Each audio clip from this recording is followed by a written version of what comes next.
नमस्कार, आदाब। मैं अनूप सोनी क्राइम पेट्रोल सतर्क के ब्लैक हेडलाइंस अध्याय के आज के एपिसोड में आप सबका स्वागत करता हूं।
कमलेश जी, हमें तो लगा था इस बार आप एएसआई बन ही जाएंगे, लेकिन प्रमोशन मिल गया किसी और। अरे भाई, जब हम पुलिस में भर्ती हुए थे ना, तभी हमको पता चल गया था ये पुलिस की नौकरी मतलब थैंकलेस काम है। हम ऐसा नहीं सोचते हैं। ये एएसआई बनने में जो है रिपोर्ट लिखने का झंझट है। हमारे लिए फील्ड का काम अच्छा है। फील्ड में जाना, लोगों की मदद करना, और उसके बाद ना हम शांति से रिटायर होना चाहते हैं और अपनी बीवी के साथ चैन की जिंदगी काटना चाहते हैं। अरे भाभी जी, बहुत लंबी उम्र है आपकी। अभी कमलेश जी आप ही के बारे में बात कर रहे थे। अच्छा, ये लीजिए आपका टिफिन। इधर रख दो। हाँ, और अंदर रख दो। दीदी, काहे के लिए परेशान होती हो रोज रोज? सुबह दे दिया करो ना हमको। सुबह सुबह हम जो टिफिन देते थे आपको, वो तो आप कभी खाते ही नहीं थे। कहते थे कि ठंडा खाया नहीं जाता है, इसलिए गर्मा गर्म लेके आते हैं। तुमको भी रोज काम पे जाना होता है, इतना लंबा आती हो, थक जाती होगी। अरे चिंता मत करो, हम आपसे बहुत जवान हैं। मतलब हम बूढ़े हैं? नहीं, हमने कब कहा कि आप बूढ़े हो गए हो। आप तो हमारे गब्बर है। हम चलते हैं, तुरंत खा लीजिएगा। जी मैम। आप भी लीजिए। अबे मियाँ बीवी की बातें सुनना अच्छी बात नहीं होती। आओ खाना खाते हैं। कमलेश जी, आप वो किस्मत वाले जो आपको इतना प्यार करने वाली पत्नी मिली। बेटा ट्रिक होती है, बीवी के लिए कभी कभी गिफ्ट लाया करो, बाहर ले जाया करो घुमाने के लिए। क्या मजाक मस्ती चलिए, चलने की तैयारी करो। कहाँ चलना है मनीष? मनीष सर, भूल गया? प्रमोशन हो गया है मेरा। जी सर। देख क्या रहे हो, मर्डर केस है। चलो। और चलो चलो चलो।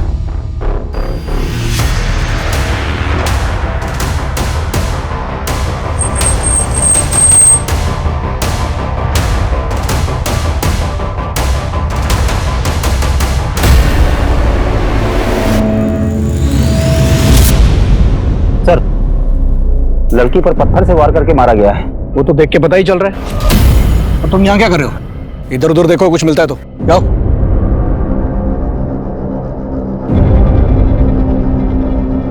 लगता है सर रेप भी हुआ है। वो तो पता चल ही रहा है, कपड़े फटे हुए हैं इसके। जी सर, मैं इधर देखता हूँ कुछ। और सर, आसपास कुछ भी काम का नहीं मिला है सर। सर जारी रखो और लड़की की पहचान जल्द से जल्द करने की कोशिश करो। सबके काम में डिसाइड करूं या फिर आपस में डिवाइड कर लोगे? हो जाएगा sir. Good.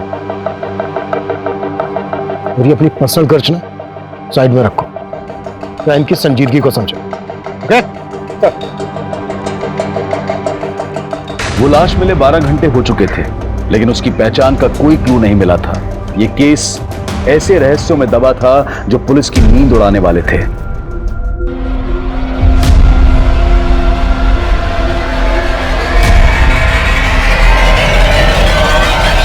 Rarest of the rare rape case है सर।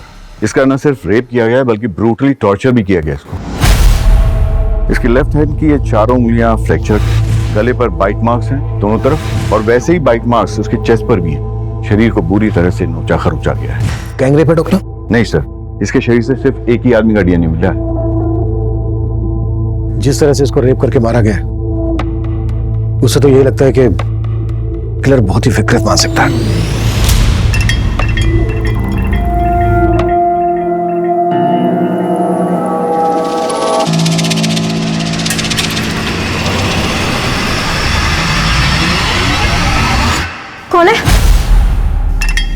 डर गई क्या? हाँ तुम पी के आए हो? अरे मैंने तो सोचा था तुम ड्यूटी पर हो गया, आज से नाइट शिफ्ट थी ना तुम्हारी। मेरे पीछे आशी करने से बाज नहीं आते तुम। तो तुम यही चेक करने के लिए आज रात ऑफिस ही नहीं गई? हाँ मुझे तुम्हारी तरह जासूसी करने का कोई शौक नहीं है। हाँ। अरे नाराज हो? बोला ना, पीने के बाद मुझे छुआ मत करो।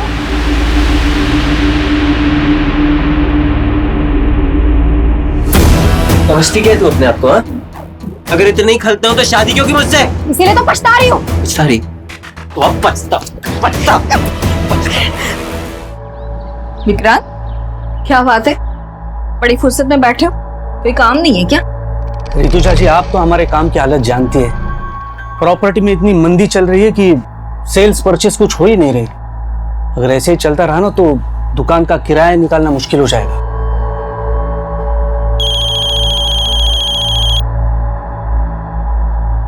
हेलो मैम, आप मेरी हेल्प करने के लिए जल्दी से आ जाइए। वो मुझे परेशान करने फिर से आ गया है। तुम रो मत, मैं आ रही हूँ।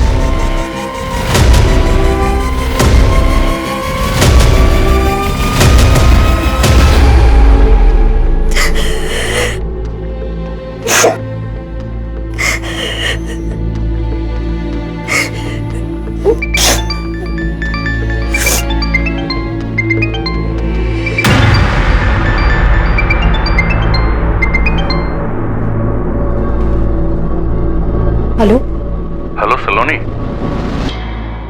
बोल क्यों नहीं रही हो? पैसों का इंतजाम नहीं हुआ क्या?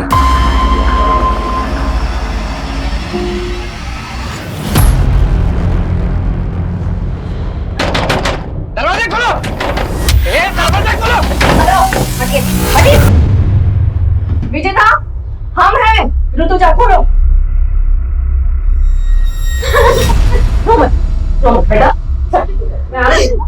ए, नाटक मत कर, समझी ना?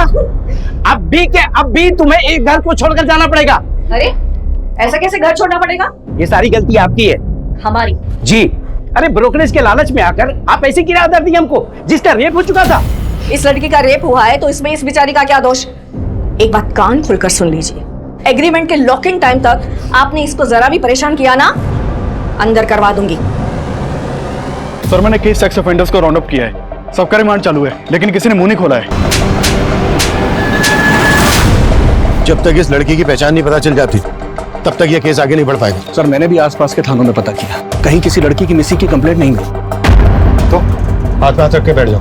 नहीं सर, मैं सर्चिंग चालू है। सर मैंने कमलेश को सुपरवाइज करने के लिए कहा, लेकिन उसने कोई अपडेट ही नहीं दिया। अगर वो अपडेट नहीं देगा तो तुम फोन करके उससे नहीं पूछोगे? नहीं सर, मैंने उसको फोन किया था, लेकिन सर उसने उठाया नहीं। हाँ कमलेश बोलो। सर मेघनगर के किराने वाले ने उस लड़की का फोटो आइडेंटिफाई किया।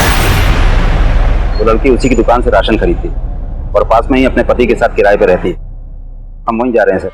तुरंत एड्रेस भेजो, हम भी वहीं पहुंचते हैं। किशोर गाड़ी निकलो। मनीष सर, जिन लोगों को राउंड अप किया उगलवाओ उनसे।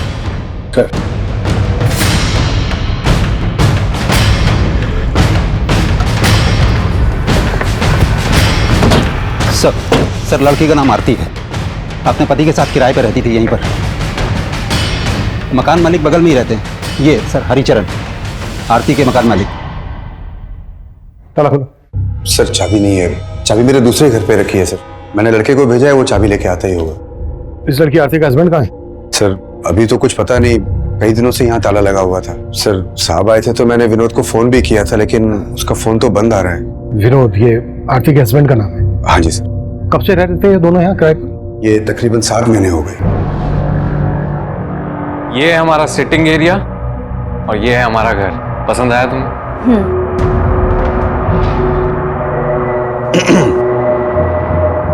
ये घर के एग्रीमेंट पेपर्स है, साइन कर लें।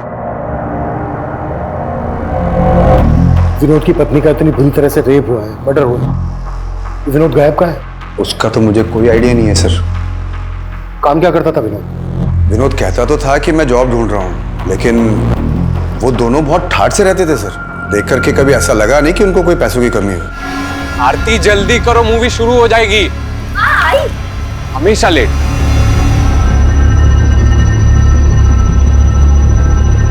हमेशा कैब से आना जाना, कोई ना कोई फूड डिलीवरी वाला हमेशा गेट पे खड़ा दिखता था। लेकिन सर चौथे पांचवें महीने फिर उन्होंने मेरा किराया नहीं दिया, तो मैंने साफ साफ बोल दिया मेरा मकान खाली कर दो भाई।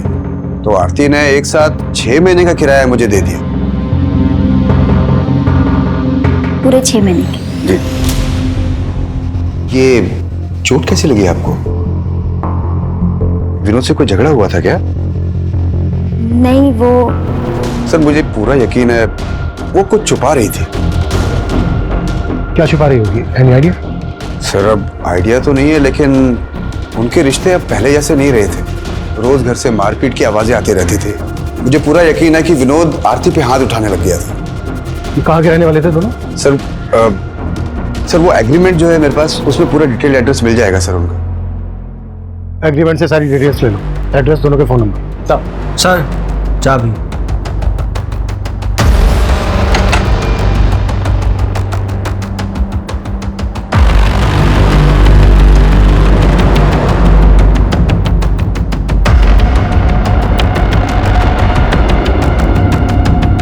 पूरे घर की तलाशी लो, कुछ भी छूटना नहीं चाहिए।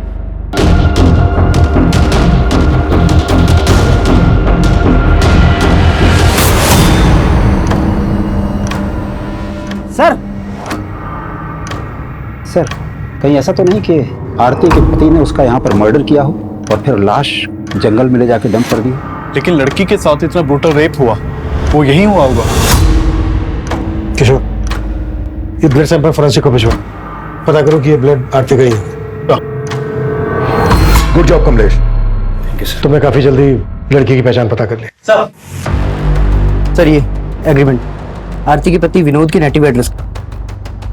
हो सकता है विनोद यहीं जाकर छुपा हो, चल के पता करते हैं। किशोर, तुम आरती और विनोद के बारे में पता करो, क्या वाकई में उनका रिश्ता इस हद तक पहुंच गया था कि विनोद ने अपनी पत्नी के साथ इतनी बुरी तरह से रेप किया, मर्डर किया, या फिर कहानी कुछ और है?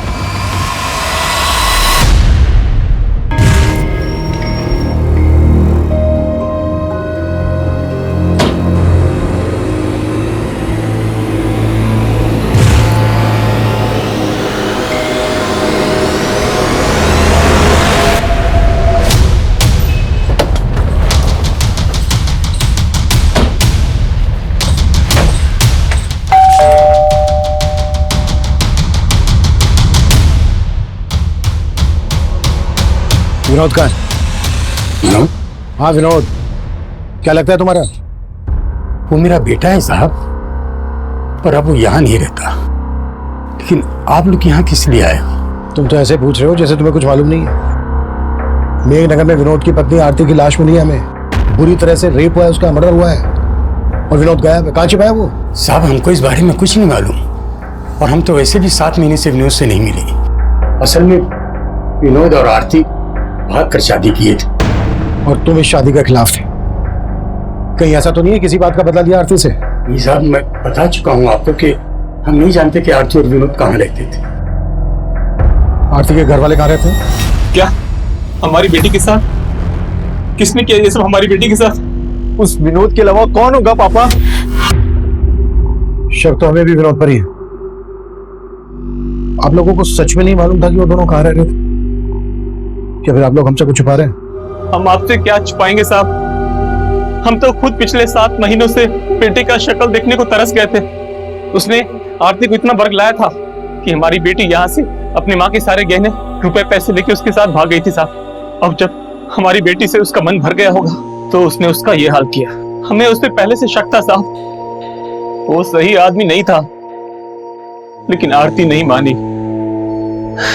वो हम सबको छोड़ के चली गई साहब। सर, आरती और विनोद, हम दोनों के घर वालों का भरोसा नहीं कर सकते। ऑनर किलिंग का भी एंगल हो सकता है। उससे लगता नहीं है कि आरती के घर वालों का हाथ होगा। हो सकता है विनोद के घर वाले इसमें इन्वॉल्व हो। फिर भी दोनों फैमिलीज की एक्टिविटीज पे नजर रखो और विनोद के घर वालों के फोन नंबर सर्विलेंस पे डाल दो। शायद विनोद अपने घर वालों से कांटेक्ट करने की कोशिश करें। Yes sir.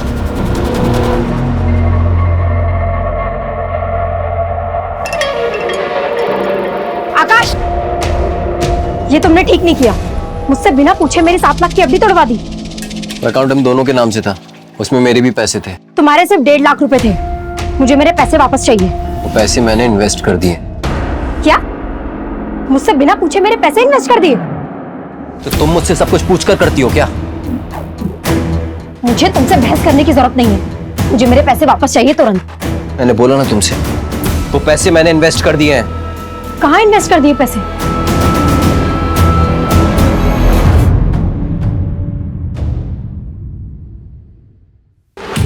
सुनो, तुम जल्दी से छुप जाओ, कहीं भी जल्दी करो, छुप जाओ।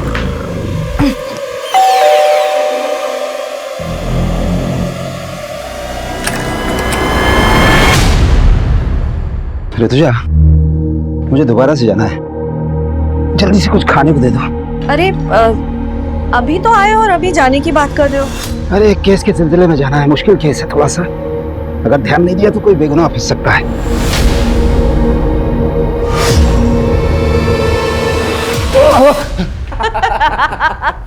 देखा मम्मी, पुलिस वाले भी डरते हैं। आप डर गए ना पापा? लेकिन अचानक हॉस्टल से तू यहाँ पर कैसे आ गया? अरे पूरे 3 महीने बाद आया है और ये मंडे फिर से चला जाएगा। हाँ वो सब तो ठीक है, लेकिन तेरी पढ़ाई ठीक चल रही है ना? पापा आप तो पढ़ाई की बात मत करो ना, हम आप ही का वेट कर रहे थे।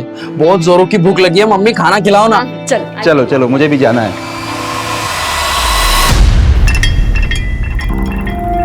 तो तुम मेरा पीछा कर रहे हो? सलोनी, तो मेरी बात सुनो सलोनी, मैंने कुछ ज्यादा गुस्से में बात करी। घर चलो आराम से, मैं तुमको एफडी के बारे में सब मुझे बता। तुमसे बात ही नहीं करनी है। अरे मेरी चलो। सर, आरती का फोन 7 सितंबर की रात करीब 10 बजे मेघनगर में बंद हुआ था और वहीं हमें आरती की लाश मिली थी। पोस्टमार्टम रिपोर्ट के मुताबिक कोई 10 बजे के आसपास आरती का मर्डर हुआ था। उस वक्त विनोद का फोन कहाँ एक्टिव था? सर, विनोद का फोन उस वक्त उसके घर वाले एरिया में एक्टिव था। विनोद का फोन 8 सितंबर की रात को बंद हुआ था। 8 सितंबर की रात को, यानी आरती के मर्डर के लगभग 24 घंटे बाद तक विनोद का फोन एक्टिव था। हाँ सर, मैंने आरती और विनोद दोनों के कॉल रिकॉर्ड्स चेक किए, उसमें एक कॉमन नंबर मिला है। किसका नंबर है? सर, वो इस सिकंदर नाम के आदमी का नंबर है। आरती और विनोद दोनों की इससे बातचीत होती थी। सर, सिकंदर ने ही आरती को आखिरी बार कॉल किया था और हत्या वाली रात क्राइम सीन पे इसका नंबर भी एक्टिव था।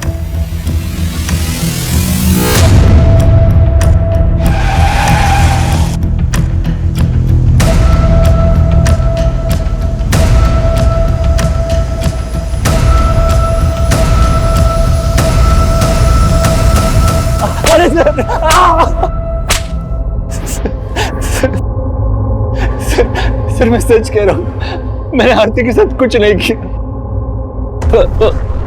जहां आरती का मर्डर हुआ वहां तेरा फोन एक्टिव था। अब ये बोल, विनोद भी तेरे साथ मिला हुआ है? क्या तूने विनोद को गायब किया? सर, मैं विनोद से मिला हुआ नहीं हूं और मैं भला विनोद को क्यों गायब करूंगा? लेकिन सर, जब लास्ट टाइम मुझे विनोद मिला था तो वो आरती को लेकर बहुत परेशान था। विनोद, मैंने आरती को कल रात मेघनगर क्रॉसिंग पर ड्रॉप किया था। मैं खुद हैरान हूँ कि वो अब तक घर क्यों नहीं पहुंची। तो आरती है कहाँ? वो विनोद बहुत डरा हुआ था सर, उसके माथे पर चोट भी लगी थी। कैसे लगी थी चोट? ये तो उसने बताया नहीं, शायद कुछ छुपा रहा था। लेकिन सर, लगता है कि आरती को लेकर कोई झगड़ा हुआ होगा। ये कहानी सुना के भटका रहा है हमें। सर, मैं सच बता रहा हूँ, मैंने कुछ नहीं किया। विनोद और आरती इतने फोन क्यों करते थे तुझे? सर, वो विनोद मेरे गैराज में जॉब करता था। माना, विनोद तेरे गैराज में जॉब करता था इसलिए तुझे फोन करता था, पर उसकी पत्नी आरती क्यों फोन करती थी तुझे? सर, वो भी जॉब ढूंढ रही थी और विनोद ने ही मुझे उससे मिलवाया था। सर, ये मेरी वाइफ है आरती, ये भी जॉब करना चाहती है। आपके तो बहुत सारे कॉन्टेक्ट्स हैं ना, इसको भी कहीं पे जॉब पे लगवा दीजिए ना। वो आरती के लिए जॉब ढूंढ रहा था या फिर तेरी बुरी नजर थी उस पर? क्या किया तूने उसके साथ?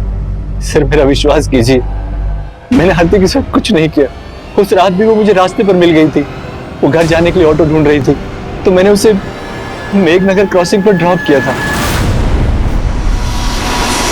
आई एम सो सॉरी आरती, मैं थोड़ा जल्दी में हूँ, मुझे सीधे निकलना है, वरना तुम्हें घर तक छोड़ दूँ। इट्स ओके सर, कोई बात नहीं। बाय।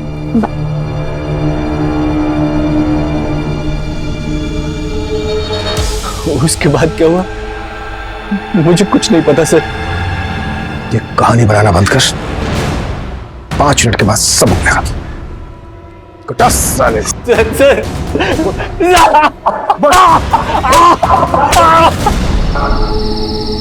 ऑटो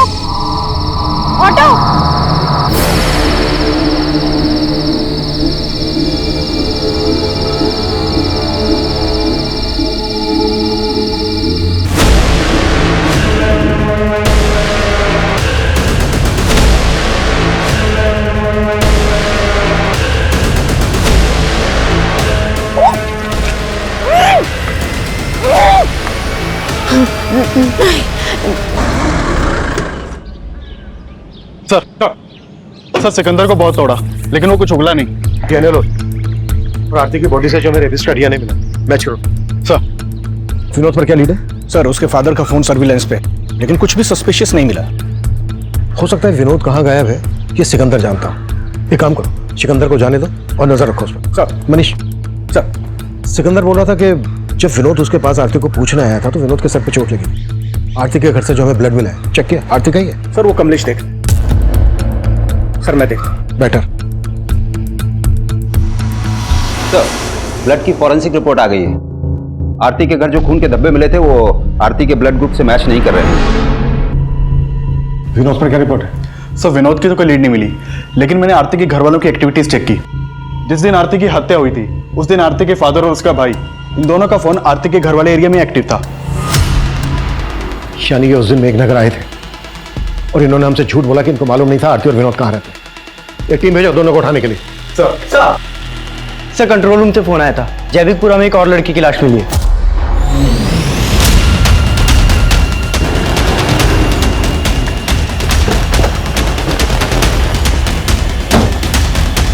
पीछे हो जाओ।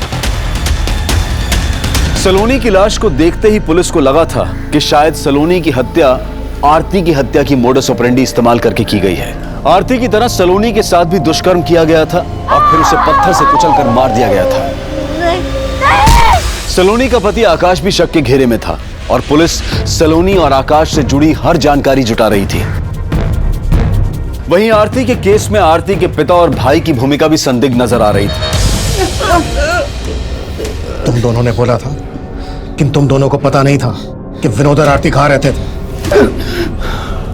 7 सितंबर को तुम दोनों मेघनगर में थे जहां आरती रहती थी।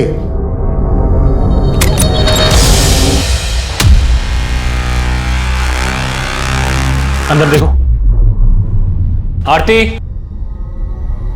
आरती। पापा अंदर भी नहीं है आरती। कहाँ है आरती? आरती नहीं है यहाँ पापा। पापा इससे जारी जोड़ेगा, मार के खत्म कर देंगे। मार देंगे। मार।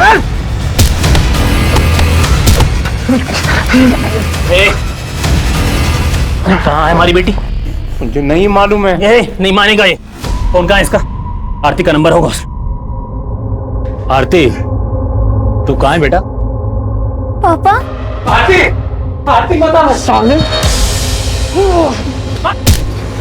हम लोग घबरा गए थे और हम दोनों वहां से चले गए थे साहब। ऐसे नहीं उगलेंगे दोनों। कटस! इन पैसे भरोसा नहीं कर सकते। इनका भी डीएनए लो और एपिस्ट के डीएनए से मैच करवाओ। हाँ मनीष बोलो। सर ये सलोनी और आकाश की आपस में बनती नहीं थी। पड़ोसियों ने कहा कि वो आपस में काफी झगड़ा करते थे और उसी की एक कुलीग ने कहा कि वो तो अपने पति से डाइवोर्स लेने तक की बातें कर रही थी। सर ये क्या बोल रहे हैं आप? सर झगड़े किन मियां बीवी के बीच में नहीं होते। ड्रामा बंद करिए, सब पता है हमें। सलोनी की हत्या से 3 दिन पहले तूने तेरी और सलोनी की 7 लाख की एफडी तोड़वाई थी। और क्या क्या किया तूने, अब ये तू हमें बता। सर मैं सच कह रहा हूँ, मैंने कुछ नहीं किया। जरूर इस सब में उसके चाचा का हाथ है। वो उससे 12 लाख रुपए मांगकर उसको टॉर्चर कर रहे थे सर। क्या? जी सर, सलोनी के पेरेंट्स की डेथ के बाद सलोनी के चाचा ने उसके घर पर कब्जा कर लिया था और उसे 12 लाख की मांग कर रहे थे कि अगर वो 12 लाख रुपए दे दे तो वो घर छोड़ देंगे। और सलोनी पैसा देने के लिए तैयार भी हो गई थी, इसलिए मैंने वो एफडी तोड़वाई थी सर। मुझे तुमसे बहस करने की जरूरत नहीं है, मुझे मेरे पैसे वापस चाहिए तुरंत। मैंने बोला ना तुमसे, वो पैसे मैंने इन्वेस्ट कर दिए हैं। देखो आकाश, प्लीज मुझे मेरे पैसे वापस कर दो। मुझे चाचा को 12 लाख रुपए का इंतजाम करके देना है। वो तुम्हारा अपना घर है, अपने घर के लिए तुम 12 लाख क्यों दोगी? वो पैसे तो मैंने बचा लिए, लेकिन बाद में मैंने चेक किया तो घर से सलोनी के गहने गायब थे। घर से सलोनी के गहने गायब, और ये बात तू हमें अब बता रहा है? सर मैंने कल रात में ही चेक किया था। अरे रितुजा जी आइए आइए। दरअसल हम आप ही के बारे में इनसे बात कर रहे थे। अच्छा हाय विष्णु। नमस्ते, बैठिए।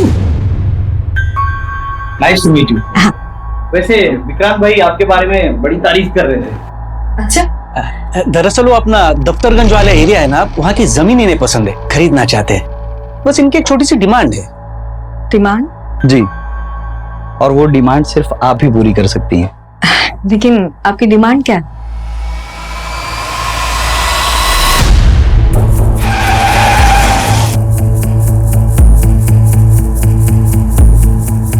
सर, ये सलोनी का पति ना बकवास बातें कर रहा है। लेकिन ये घर तो सलोनी के पिता के नाम पे था ना, तो उनके मरने के बाद लीगली ये घर सलोनी का होगा। आप यहाँ क्या कर रहे हैं? मैं यहाँ क्या कर रहा हूँ? अरे हम यहाँ पे रह रहे हैं, इसका मतलब ये नहीं है कि हमने कब्जा कर लिया है। लेकिन सलोनी के ना रहने से कब्जा तो आप ही का होगा ना। सर, आपके कहने का मतलब क्या है कि हमने सलोनी का हत्या करवा दिया? ऐसा हो भी सकता है। वैसे सलोनी से 12 लाख किस बात के मांग रहे थे आप? सर, सलोनी के पिता की तबीयत हमेशा खराब रहती थी और उनकी बीमारी का सारा खर्च हमने उठाया था, और इसीलिए मैं सलोनी को बार बार फोन करके ये बताया करता था कि मेरे 12 लाख मुझे लौटा दो और ये घर का कब्जा ले लो, और वो तैयार भी थी मुझे पैसे देने के लिए। लेकिन उसका पति ना, मैं जानता हूं, वही उलूल जुलूल की बातें आप लोगों के कान में फूंक रहा है। उसका हिसाब हम कर लेंगे। आपको हमारे साथ चलना होगा, आपका भी डीएनए होना है। मेरा? सर, सलोनी का पोस्टमार्टम रिपोर्ट मैंने बहुत ही क्लोजली एग्जामिन किया है, और आरती और सलोनी के दोनों की हत्या में एक ही जैसी सिमिलैरिटीज हैं। जैसे सर पे पत्थर मार करके इनकी हत्या की गई, उसके अलावा लेफ्ट हैंड की चारों उंगलियां फ्रैक्चर, और फिर ये गर्दन पर बाइट मार्क्स। डॉक्टर, सलोनी की बॉडी पे जो रेपिस्ट का डीएनए मिला है, वो डीएनए आरती की बॉडी पे मिले डीएनए से मैच करता है क्या? सर, वो तो डीएनए रिपोर्ट आने के बाद ही क्लियर हो पाएगी। और मेरा मानना है सर कि दोनों का रेपिस्ट और कातिल एक ही आदमी है। वो इसलिए क्योंकि अगर आप गौर से देखें तो इन दोनों के गर्दन पे जो बाइट मार्क्स हैं बिल्कुल एक जैसे हैं। इसका मतलब आरती के रेप और मर्डर के लिए हम जिन लोगों पर शक कर रहे हैं वही सलोनी के रेप और मर्डर के सस्पेक्ट है। कमलेश सर, चेक करो, ये आरती और सलोनी एक दूसरे को जानती थी क्या? इन दोनों में कुछ कॉमन कनेक्शन है क्या? काफी कोशिशों के बावजूद पुलिस को सलोनी और आरती के बीच में कोई कॉमन कनेक्शन नहीं मिल रहा था, लेकिन यह साफ लग रहा था कि इन दोनों लड़कियों के साथ दुष्कर्म करने वाला और उनकी हत्या करने वाला आदमी एक ही था। देखते ही देखते इन दोनों केसेस ने पूरे क्षेत्र में हड़कंप मचा दिया। विमेन सेफ्टी को लेकर पुलिस पर सवाल उठने लगे, और इसी दौरान कुछ ऐसा हुआ जिसने पुलिस को फिर से हैरान कर दिया। कमलेश, कहां था तू? ये टाइम है आने का। रो क्यों रहा है? मनीष, क्या हुआ?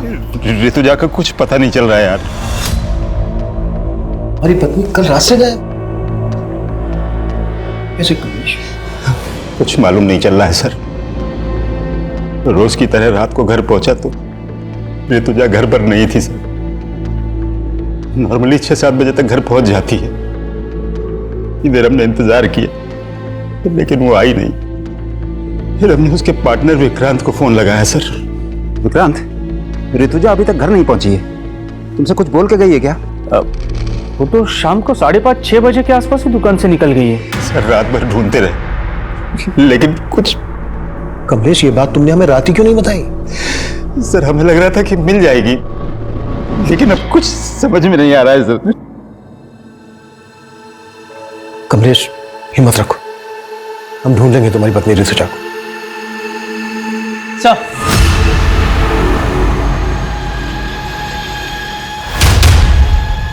हामिद बोलो। हाँ सर, वो आरती के पति विनोद का फोन कानपुर में ऑन हुआ था। कानपुर पुलिस से कांटेक्ट करो, इसकी अपडेट दो, शायद वहां से हमें कोई लीड मिल जाए। सर,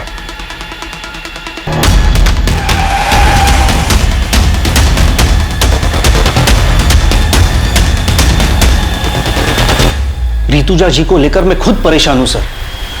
मुझे समझ में नहीं आ रहा कि वो कल रात घर क्यों नहीं गई। कल ऋतुजा जी कितने बजे निकली थी यहाँ से? करीब 5:30 बजे। विक्रांत, वो राजीव नगर वाला घर अगले महीने खाली हो रहा है, तो उसके लिए किराएदार ढूंढना है।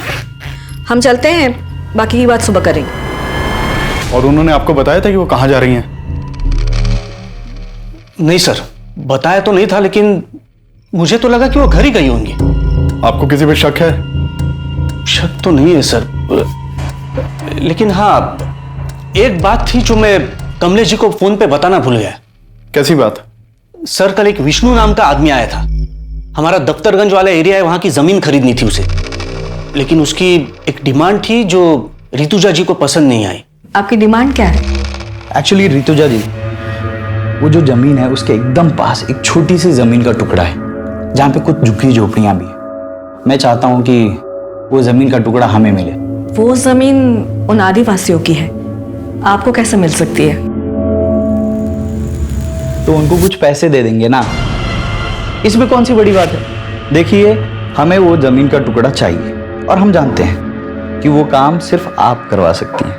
वैसे भी आपके पति तो। उठ जाइए, उठ जाइए और निकलिए यहाँ से। आप बदतमीजी कर रही हैं। तो क्या हाथ उठा के बात करें? रितुजा जी ने जिस तरह उसे भगा दिया, हो सकता है उसी ने उसका बदला लिया हो। कौन था ये आदमी? इसका कुछ नाम एड्रेस मालूम है आपको? हाँ सर, बताएं। सर, कमलेश जी की बीवी रितुजा का फोन कल रात हरिनगर एरिया में बंद हुआ था। कमलेश से पूछो कि हरिनगर में उसकी जान पहचान वाला कोई रहता है क्या? सर, हमने कमलेश जी से बात की है, उनका कहना है कि वहां उनका ऐसा कोई भी नहीं रहता जहां रितुजा जा सके। तो पूरे हरिनगर में अच्छे से पूछताछ करो। सर, एक तरफ हेड कांस्टेबल कमलेश की पत्नी ऋतुजा की तलाश की जा रही थी, तो विनोद को भी एक प्राइम सस्पेक्ट मानकर ढूंढा जा रहा था। दोनों क्राइम सीन्स के एरिया के आसपास मौजूद कई सीसीटीवी फुटेजेस को लगातार खंगाला जा रहा था। वहीं ऋतुजा के पार्टनर विक्रांत के बयान के आधार पर अब विष्णु बिष्ट को भी तलब किया गया। सर, रितुजा जी ने जब मना किया तो मैंने बात वहीं खत्म कर दी। बात खत्म नहीं हुई। रितुजा ने जलील करके निकाला था तुझे, बुरा तो लगा? सर, लगा था, लेकिन मैं वहां पे अपनी मर्जी से नहीं गया था। मुझे विक्रांत ने फोन करके बुलाया था। विक्रांत ने? जी। उन्होंने कहा था कि रितुजा मेरा काम करवा देगी, लेकिन उसने तो उसके मुंह के सामने ही मना कर दिया। फिर मैं वहां से चला गया। तो हरिनगर के जंगल में कमलेश की बीवी रितुजा की लाश मिली है।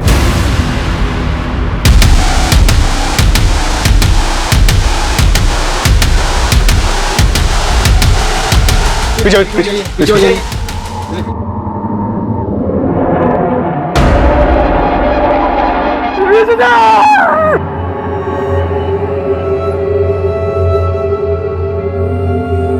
हमने कब कहा कि आप बूढ़े हो गए हो? आप तो हमारे गब्बर है।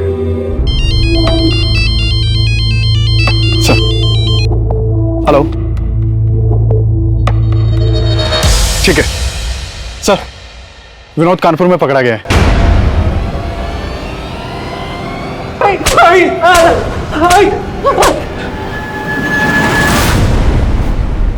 सर, मैं आरती से बहुत प्यार करता था, मैंने कुछ नहीं किया है। फिर भागा क्यों था? सर, मैं डर गया था। उस दिन जब आरती के घर वाले आए तो उन्होंने मुझे बहुत मारा। तब तो वहां से चले गए थे, लेकिन उस रात आरती घर पर नहीं आई और फिर आरती की हत्या की खबर पढ़ के मैं बहुत डर गया था। सर, डर गया था? अगर डर गया था तूने कुछ नहीं किया तो डरने की क्या जरूरत है? सर, मुझसे गलती हो, पैसों की तंगी में मैंने आरती की लाइफ बर्बाद कर दी। पैसे की तंगी? तो कहना क्या चाहता है? सर, मैं चाहता था कि आरती की जॉब लग जाए, लेकिन सिक्का ने मुझसे कहा कि अगर मैं आरती को उसके साथ। वो तुम्हें समझ में आ रहा है? तुम क्या बोल रहे हो? आरती, समझने की कोशिश करो। 3 महीने से किराया नहीं दिया है, कुछ नहीं बचा है हमारे पास। और आरती, अगर तुम नहीं मानी ना तो मकान मालिक हमें घर से बाहर निकाल देगा। तुम ये कहना चाहते हो कि मैं चंद पैसों? आरती, चंद पैसे नहीं है, जरूरत है हमारी अभी। तो क्या करें, घर चले जाएं? एक्सेप्ट करेंगे वो? मार डालेंगे आरती हमें। आरती, जब तक मुझे कुछ अच्छा काम नहीं मिलता तब तक कर लेते हैं ना।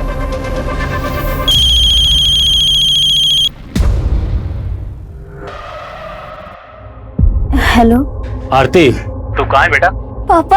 आरती, आरती बता सामने।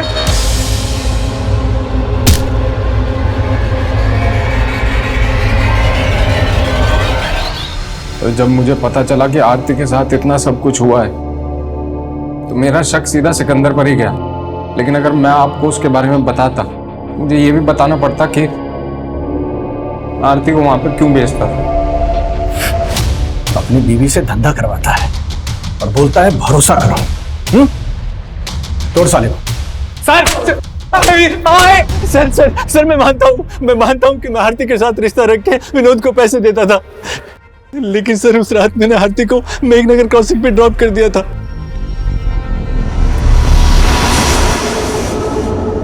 उसके बाद आरती के साथ क्या हुआ मुझे सच में कुछ नहीं मालूम सर। आरती के अलावा और किन किन लड़कियों के साथ रिश्ता है तुम्हारा?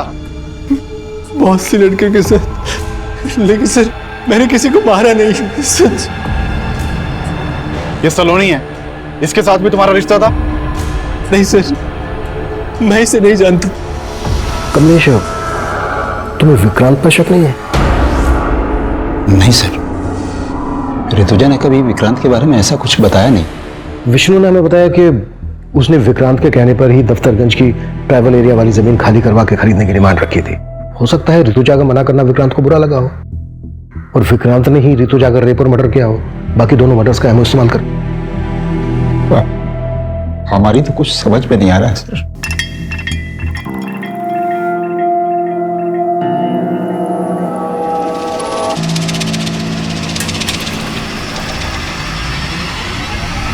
सर मैंने दोनों क्राइम सीन के आसपास की सीसीटीवी फुटेज चेक की, उसमें एक कॉमन आदमी नजर आया है। ये देखिए सर, ये आदमी मेघनगर में आरती के पीछे जाता हुआ दिख रहा है और जैविकपुरा में सलोनी के पीछे है। कौन ये आदमी? सर खबरियों से पता लगवाया मैंने, ये एक चरसी है, नशे के लिए चोरी लूट करता है, हमने इसे उठवा लिया है। सर मैंने किसी को नहीं मारा सर। सर मामूली सा चोर हूं सर, रेप नहीं किया सर मैंने। सर मैंने कुछ नहीं किया सर। कुत्ता सर नहीं सर वो चरसी भी कुछ नहीं उगल रहा है। उसका वीडियो ले लो और ऋतुजा के मर्डर के दौरान कमलेश की एक एक एक्टिविटीज चेक करो। सर किशोर, तीनों विक्टिम्स का कातिल अभी तक पकड़ा नहीं गया है। वो जल्द से जल्द हमारी गिरफ्त में होना चाहिए, इससे पहले कि वो किसी और को अपना शिकार बनाए।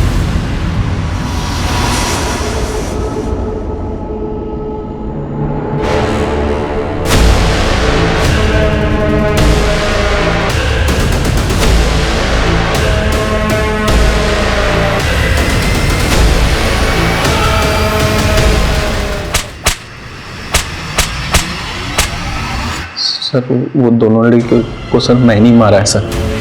लेकिन तीसरा मर्डर मैंने नहीं किया सर। सर नशा करने के बाद मुझे पता नहीं चलता है सर मैं क्या कर रहा हूँ क्या नहीं कर रहा। कुत्ता साले। नहीं सर, सर आप कहना क्या चाहते हैं? हमने वो मर्डर? हाँ यही कह रहा हूं मैं, वो मर्डर तुम ही ने किया। सर ऋतुजा हमारी बीवी थी, आप जैसा सोच रहे हैं वो गलत है। पिछले 25 सालों से पुलिस की नौकरी कर रहे हैं, आज तक वर्दी पर दाग नहीं आने दिया है। कमलेश, ये किताबी बातें बंद करो। तो आप भी फैक्ट रखिए ना सर। हमें फंसाने की साजिश हो रही है सर। कैसे साजिश? जो भी कहना चाह रहे हो खुल के बोलो। हम कुछ नहीं कहना चाहते सर।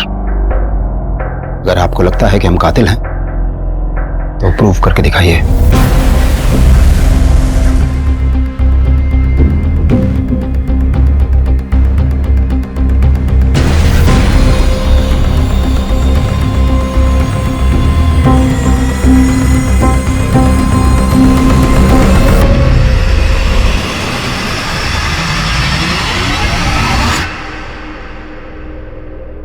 हेलो डॉक्टर, ऋतुजा की पोस्टमार्टम रिपोर्ट का क्या स्टेटस है? Are you sure doctor?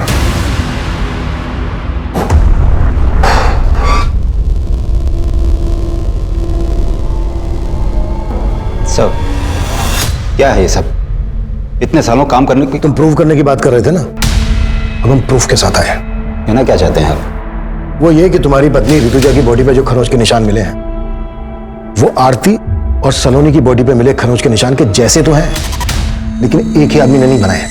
हाँ, कुछ समझा नहीं। ऋतुजा की बॉडी पर खरोंच के निशान पर्पसली बनाए गए। आरती और सलोनी की बॉडी पर जो खरोंच के निशान मिले हैं वो तब बने जब वो जिंदा थी। अभी बात हुई मेरी डॉक्टर से, डॉक्टर का कहना है कि ऋतुजा के गले पे जो बाइट मार्क है वो आरती और सलोनी के गले पे मिले बाइट मार्क से बिल्कुल अलग है, मतलब अलग आदमी का है। डॉक्टर ने यह भी बताया कि ऋतुजा का रेप नहीं हुआ था, जबकि आरती और सलोनी का रेप हुआ था।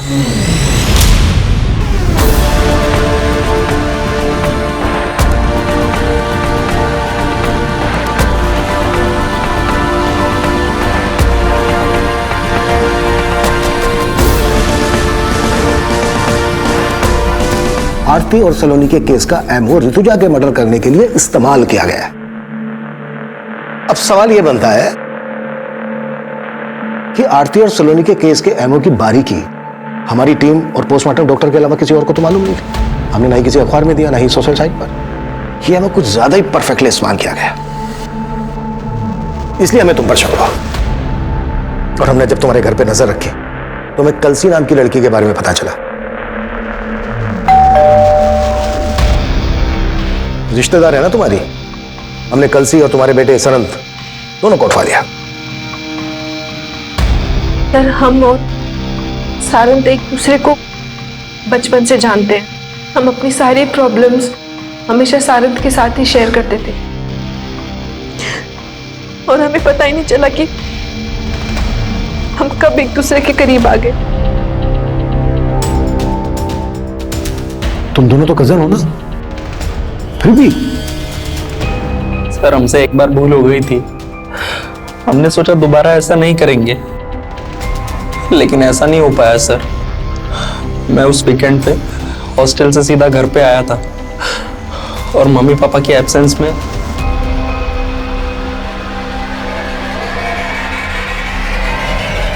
सारंत, बेशरम, शर्म नहीं आई तुझे? हाँ, कजिन हो तुम उसकी, बड़ी बहन हो।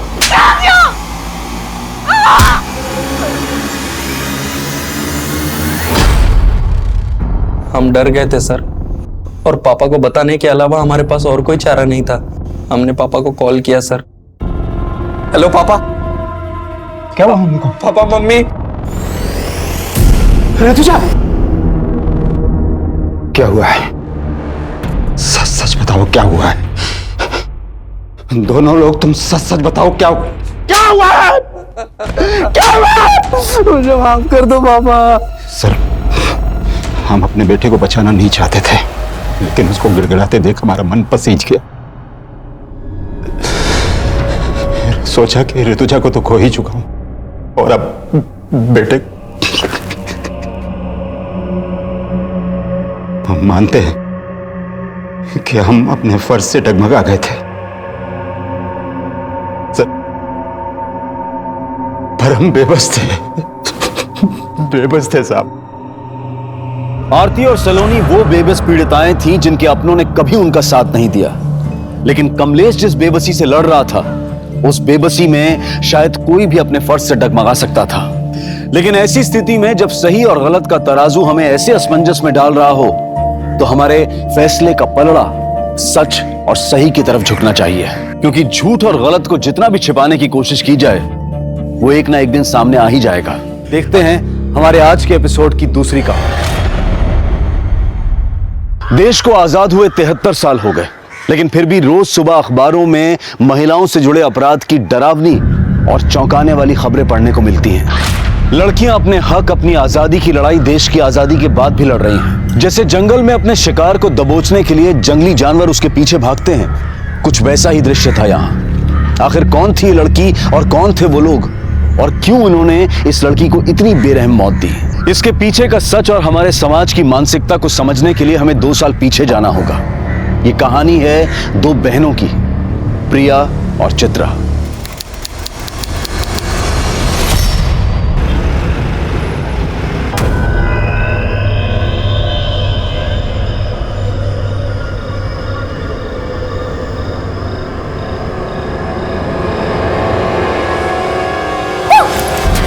किसका वीडियो देख रही है ताई? जीजू का वीडियो? नहीं नहीं नहीं नहीं कुछ नहीं। रुक रुक रुक रुक। अरे देख तेरी आंखों के नीचे डार्क सर्कल्स। लगता है जीजू तुझे पूरी रात सोने नहीं देते। चल ये सारी बातें छोड़, वैसे आज तक तेरे और जीजू के बीच में क्या क्या हुआ है? अरे बता ना ताई, बता ना। प्रिया, सच बताऊं? हाँ बता। इधर आ मेरे साथ। तेरे जीजू और मेरे बीच आज तक कुछ भी नहीं हुआ है, बल्कि वो तो रात भर कमरे में आते ही नहीं है। अकेले कमरे में सोती हूँ। ताई देख, तू बुरा मत मान, मुझे ना जीजू का बर्ताव थोड़ा ठीक नहीं लग रहा। हो सकता है उनका कोई अफेयर हो। तू ना जीजू पे नजर रख।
किसने कहा दबाने के लिए? हाँ?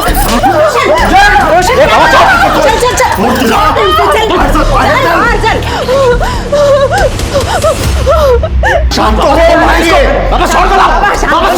शांत हो आता सांग काय झालंय क्यों मार रहा था बहू को बाबा तुम्ही मध्ये पड़ू नका ये हमारे पति पत्नी के बीच की बात है रोशन मैंने कहा था ना आपसे उस लड़की में जरूर कुछ खोट है जब चाहो मंदिर में बैठी रहती है बड़बड़ाती रहती है उसके आस पड़ोस के लोग भी उसके बारे में अच्छी बातें नहीं करते हैं उसको कैसे आपने पसंद किया दे मत जाने बाबा रुक्मिणी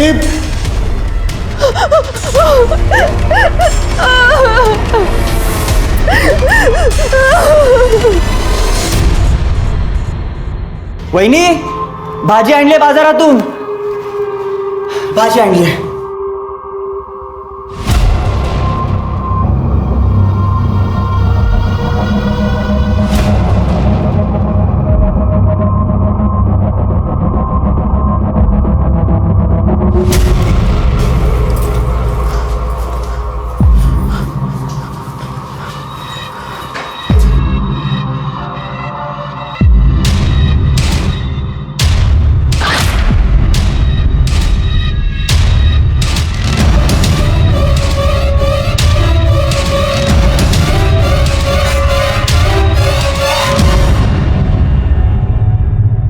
तुला काय वाटलं तू यहाँ कुछ भी करेगी और हम देखते रहेंगे सच सच बता क्या कर रही थी वरना पूरे गांव को बता दूंगी मैं हमारे यहाँ चुड़ैल को जला देते हैं ठीक है जला दीजिए मुझे आपको क्या लगता है अगर आप पूरे गांव को बता देंगी तो मैं नहीं बता सकती कि आपका बेटा रात को उस कमरे में क्या करता है कहाँ गई थी तू चित्रा कहाँ गई थी शमशान में तुझे अगर किसी ने ऐसा देख लिया ना तो लोग क्या करेंगे कल इसके ससुराल वाले इसे ले जाने आएंगे तब क्या करेंगे हम लोग बाबा मैं कहीं नहीं जाऊंगी नहीं रहूंगी बेटा मेरी बात सुन आइक वहां से बेटा किसी को नहीं छोड़ूंगी सबको सबक सिखाऊंगी क्या कर रहे हो मगज पसंद बोल तो तुला कळत नहीं का तेरी शादी में कितना खर्चा हुआ मालूम है तुझे दहेज में कितना पैसा दिया मालूम है तुझे को मेरे सर पर कितना कर्जा हुआ है कम से कम इस बात का तो लिहाज कर सुन प्रिया की शादी होनी है अगर तू ऐसा करेंगी तो उसकी शादी कैसे हो पाएगी आप दोनों समझ क्यों नहीं रहे हो नहीं जाना मुझे वहां वो रोशन बिल्कुल अच्छा लड़का नहीं है मैं खुश नहीं हूँ वहां मैं नहीं जाऊंगी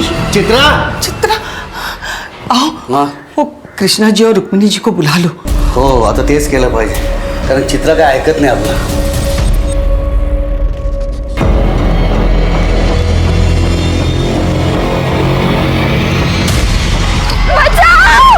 अबे रुक पकड़ उसे रुक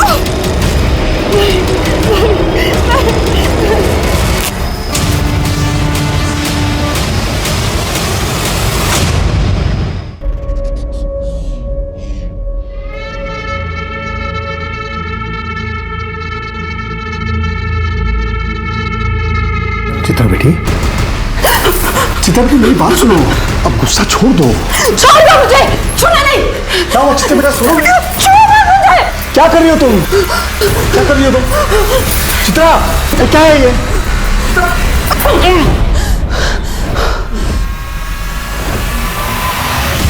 भाऊ हमने चित्रा को समझाने की लाख कोशिश की लेकिन वो हमारी बात सुन ही नहीं रही है वो आपके घर आने के लिए राजी नहीं है काय कर ऐसा था मैं सब समझती हूँ ये सब मिले हुए हैं मिली भगत है इनकी ताकि समाज में हमारे खानदान की नाक कट जाए लोग तो बोलेंगे ना देखो देखो इनकी बहू भाग गई इनके बेटे में ही खोट है नहीं नहीं चाहिए ऐसी कोई बात नहीं है हाँ हाँ अगर ऐसा कुछ नहीं है तो गांव के सामने बता दो चित्रा तंत्र विद्या करती है नहीं नहीं चाहिए वो कुछ तंत्र विद्या वगैरह करती नहीं है वो पूजा करती है कुछ गलत काम नहीं करती और अब वो वापस जाने के लिए तैयार नहीं है लड़की वापस नहीं जाएगी तो बदनामी तो होगी ना भाऊ बदनामी का क्या वो तो पहले ही हो चुकी है एक और बेटी है तिशा लगना सका है अब कौन करेगा उसके साथ शादी एक रास्ता है दिनकर तुम अपनी छोटी बेटी का ब्याह इनके बेटे रोशन से कर दो लेकिन अरे लेकिन क्या समझता हूँ शादी में कोई दहेज नहीं देना पड़ेगा हाँ और जो शादी में जो खर्चा लगेगा दोनों दिन बांट लेना क्यों सही बात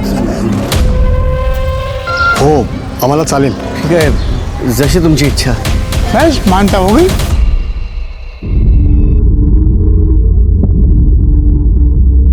प्रिया तू सच में रोशन से शादी करने जा रही है प्रिया मेरी बात सुन रोशन अच्छा लड़का नहीं है तू वहां खुश नहीं रहेगी वो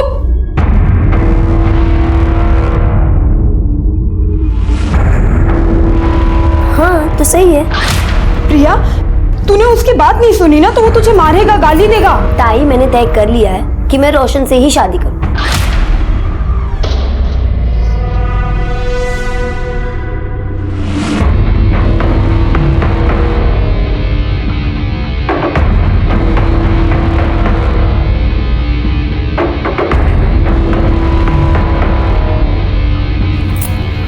ये क्या कर रही है तू? चुप रह। और ऐसे रोज एक चुटकी बबूल पानी में मिलाकर पीना, हाँ? इससे वो तुझे मार नहीं पाएगा। क्या बोल रही है ताई? हंसती क्या है? हाँ, जो कह रही हूँ ना वो सुन। और ये रख। ठीक है ताई। हंसती है।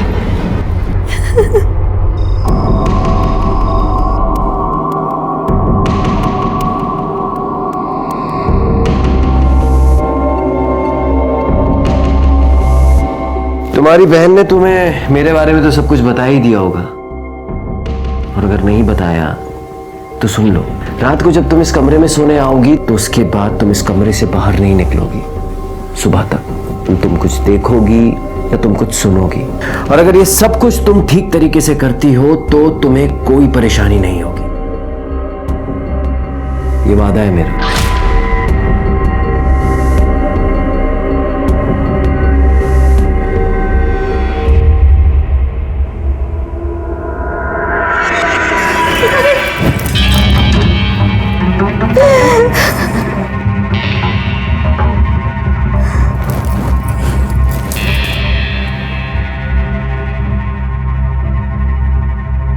चिंता मत करो, मैं कल भी तुम्हारी थी, आज भी तुम्हारी हूँ और कल भी तुम्हारी ही रहूंगी।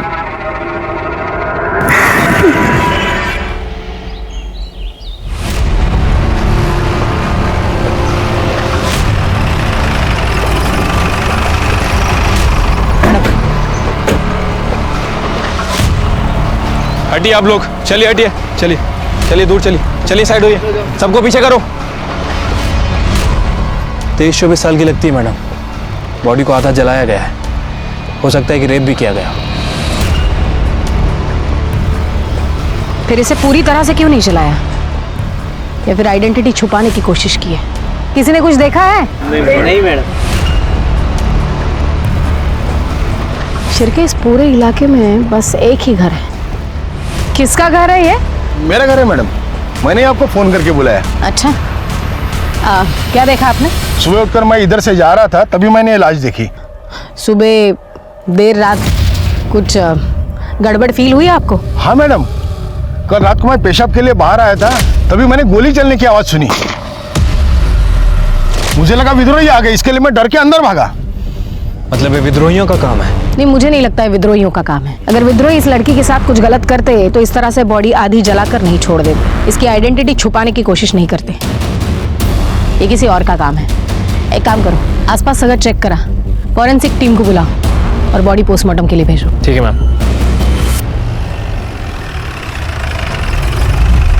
सर जवाब दीजिए। सर जवाब दीजिए। सर ये कहीं एक और रेप केस तो नहीं? शहर इतना असुरक्षित क्यों होता जा रहा है? आखिर पुलिस कुछ कर क्यों नहीं रही है? जवाब दीजिए सर। देखिए, इस केस की जांच के लिए मुझे अभी भेजा गया है। जांच होगी और जैसे हमें कुछ डिटेल्स पता चलेंगी हम आपके साथ शेयर करेंगे। सर, आपने कहा कि आप स्पेशल इस केस के लिए आए और आपके पास कोई डिटेल नहीं है। इसे आपकी लापरवाही समझे या कोई कैजुअल एटीट्यूड? ये इतना बड़ा केस हो, आपको कैजुअल लगता है? कैजुअल लगता है आपको? आप लोग अपना काम कीजिए, मुझे अपना काम करने दीजिए। चलिए हटिए। सर जवाब दीजिए। सर जवाब दीजिए। जनता की सुरक्षा करने वाले इतने लापरवाह क्यों हो चुके हैं? ये सवाल बहुत जरूरी हो चुका है। बॉडी की पहचान हुई? नहीं सर, बॉडी का चेहरा बहुत बुरी तरह से जल चुका है और बॉडी पर ऐसा कोई निशान नहीं है जिससे उसकी शिनाख्त हो सके। लेकिन सर, आसपास के सभी पुलिस स्टेशन में मिसिंग की कंप्लेंट है या नहीं चेक करने के लिए मैंने शिंदे को भेजा है। वैसे जलाने के लिए इस्तेमाल क्या किया है, पेट्रोल या kerosene? I think petrol. Forensic report से कंफर्म हो जाएगा। मैं coming sir. Sir, postmortem report आइए। सर रेप केस है, पहले रेप और फिर जलाया। विक्टिम की डेड बॉडी जली हुई पाई गई थी। मीडिया ने गैंग रेप का अंदाजा लगाया और इसका नतीजा ये हुआ कि ये केस देश भर के लोगों की निगाहों में आ गया और दिसंबर 2019 का ब्लैक हेडलाइन केस बन गया। जब तक इन दरिंदों को फांसी नहीं होती ना, तब तक कुछ नहीं बदलेगा। औरतें हैं ना, शहर में हो या गांव में, कहीं भी सुरक्षित नहीं है। खरच चिंता की बात तो है, लेकिन ये लड़की अपने गांव की तो नहीं है ना? नाही रे, अरे कशाला एवढा त्रास करून घेता? यहाँ सब कुशल मंगल है, गणपति बाप्पाचा आशीर्वाद आहे ना आपल्या पाठीशी। हमारी बहू बेटियों के साथ ऐसा अनर्थ नहीं होगा। पण जे झालंय ना ते भयानक झालंय, खून खोलता है ऐसी हैवानियत देखकर। लेकिन दादा, तू तो मिलिट्री में था ना? तेरी बेटियों के साथ अगर ऐसा हुआ था तो तू तो सीधा गोली मार देता ना, हो कि नहीं? ये पोस्टमार्टम रिपोर्ट मीडिया को लीक किसने की? विक्टिम का रेप करके उसे जलाया गया है, ये बात मीडिया को कैसे पता चली? आपको पता है हमारी एक गलती की वजह से मर्डरर हमारे रडार से हमेशा हमेशा के लिए दूर निकल जाएगा। काय शिर्के, बोला। सर, हमारी तरफ से इंफॉर्मेशन लीक होना इम्पॉसिबल है सर। तो फिर कैसे पता चला मीडिया को? मैं कभी सर? हाँ, काय? सर, पीएम रिपोर्ट डॉक्टर ने लिखी है, सभी चैनल पर उसी का ही इंटरव्यू चल रहा है। लाओ सर। जी बिल्कुल, एक लड़की के साथ सामूहिक बलात्कार हुआ है। 4 से 5 लड़के हो सकते हैं। फिर उस लड़की को अधमरी हालत में जलाया गया है। झूठ बोल रहा है ये डॉक्टर। डॉक्टर, मुझे लगता है ये केस बिल्कुल अलग है।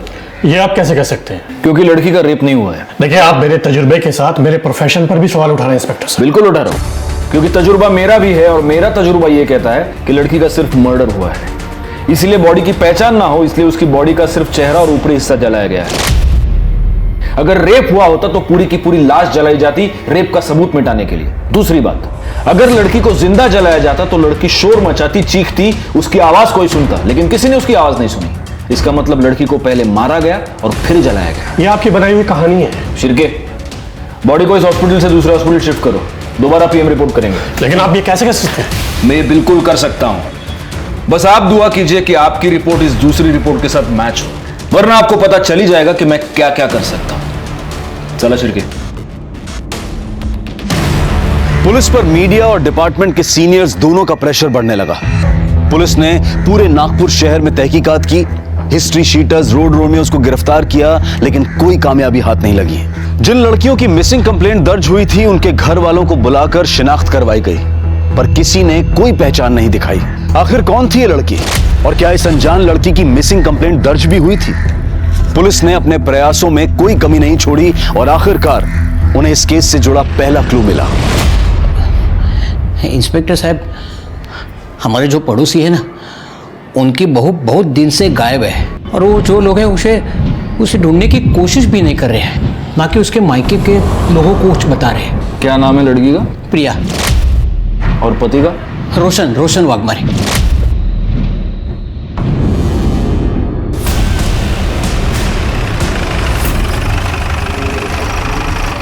जो भी है वो सच सच बता दो, पुलिस को गुमराह करने की कोशिश मत करना, वरना हमारे पास बहुत तरीके हैं सच उगलवाने के जो आप सह नहीं पाओगे।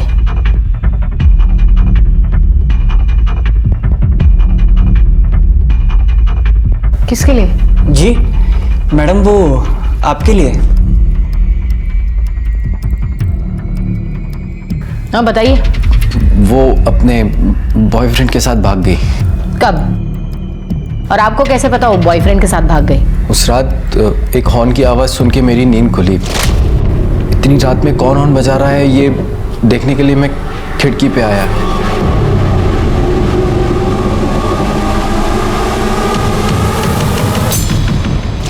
एक मिनट, आपकी बीवी और आप एक कमरे में एक दूसरे के आजू बाजू में सोए थे और आपको पता ही नहीं वो भाग गई? नहीं, वो उस रात मैं दूसरे कमरे में सोया था। क्यों? मेरा व्रत था इसलिए। क्या हम ये कहानी मान ले? आपकी बीवी भाग गई, कंप्लेन क्यों नहीं लिखवाई? वो कैसे बताते? बदनामी से किसे डर नहीं लगता है, और हमारी बहू तो उसके आशिक के साथ भाग गई ये जानने के बाद तो गांव वाले हमारा जीना मुश्किल कर देते। आपको भी डर था बदनामी का? इज्जत कमाने में सालों लग जाते हैं। देख, 2 कौड़ी की लड़की के लिए इज्जत को कैसे दांव पे लगा सकते हैं? ये बताइए उसके बॉयफ्रेंड का नाम क्या है? उसका नाम शायद नवीन था। शिर्के, प्रिया की मोबाइल सर्विलेंस पे लगा दो, उसकी कॉल डिटेल्स निकलवाओ, पता करो वो सबसे ज्यादा किससे बात करती है। एक बार उसके बॉयफ्रेंड का पता चलेगा तो उस तक पहुंचना आसान होगा।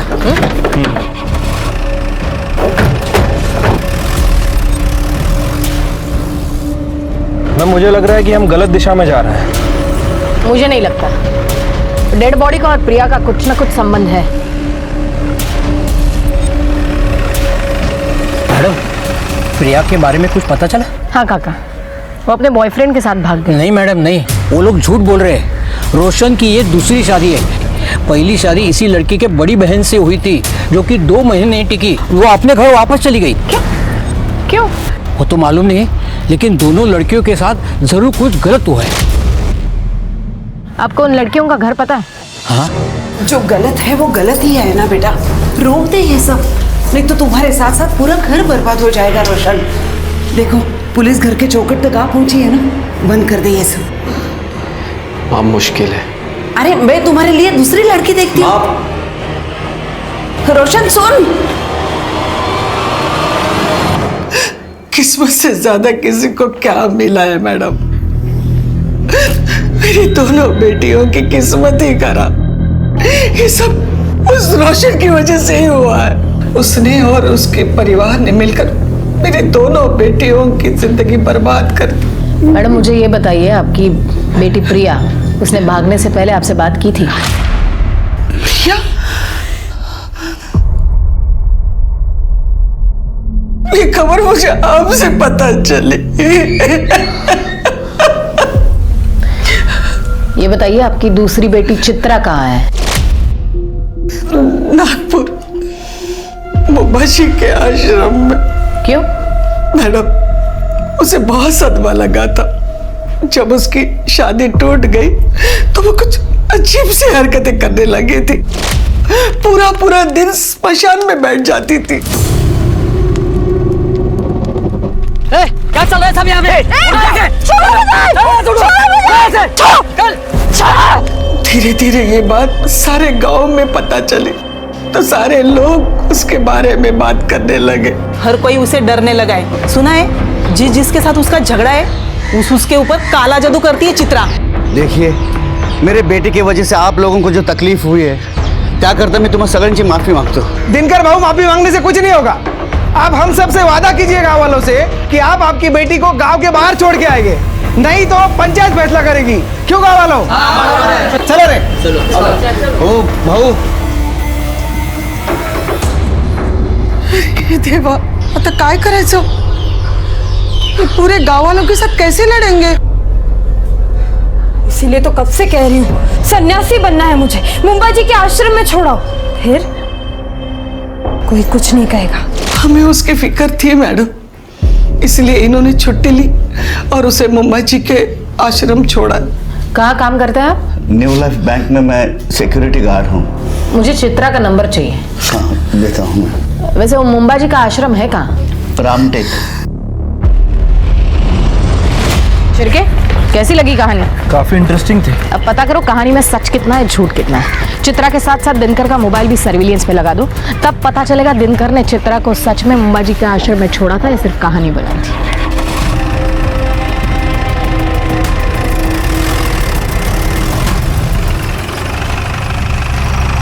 Good morning sir. Good morning. 2 PM report आ गई है। आपने सही कहा था, लड़की का रेप नहीं हुआ है सर। पहले उसे गोली मारी गई, फिर उसे जलाया गया। मैं जानता था। चित्रा और प्रिया के मोबाइल का क्या हुआ? सर दोनों के फोन अभी तक स्विच ऑफ है। इनफैक्ट दोनों के फोन नागपुर में ही स्विच ऑफ हुए थे। इसका मतलब चित्रा भी आश्रम में नहीं है। और दिनकर की phone location? Sir mobile location के हिसाब से दिनकर ने ही चित्रा को मुंबा जी के आश्रम में छोड़ा था। सर एक्चुअली PM रिपोर्ट में और एक चौंका देने वाली बात है। क्या? विक्टिम के बॉडी में मेल्टेड बुलेट मिली है sir. Melted bullet? Yes. Dinkar bank का सिक्योरिटी गार्ड है, उसके पास राइफल तो होगा ही। ये दिनकर और रुक्मिणी जरूर हमसे कुछ छुपा रहे हैं। एक ही घर की 2 लड़कियां गायब होती हैं और ना मायके वालों को कुछ पड़ी है ना ससुराल वालों को। कहीं ये लाश इन दोनों बहनों में से किसी एक की तो नहीं है। लेकिन अगर हम सही दिशा में जा रहे हैं तो ये दोनों बहनें नागपुर से इतनी दूर मर्डर स्पॉट पर उस खेत में क्या करने गई थी? नहीं, कुछ तो है जो हमसे छूट रहा है। एक काम करो, दिनकर और सावित्री का DNA इस लाश के साथ मैच करो। इन 2 बहनों में से किसी एक का मिलना हमारे लिए बहुत जरूरी है। और शिर्के, तुम मुंबा जी आश्रम हुआ, हो सकता है वहां कुछ लीड मिल जाए। ठीक है सर।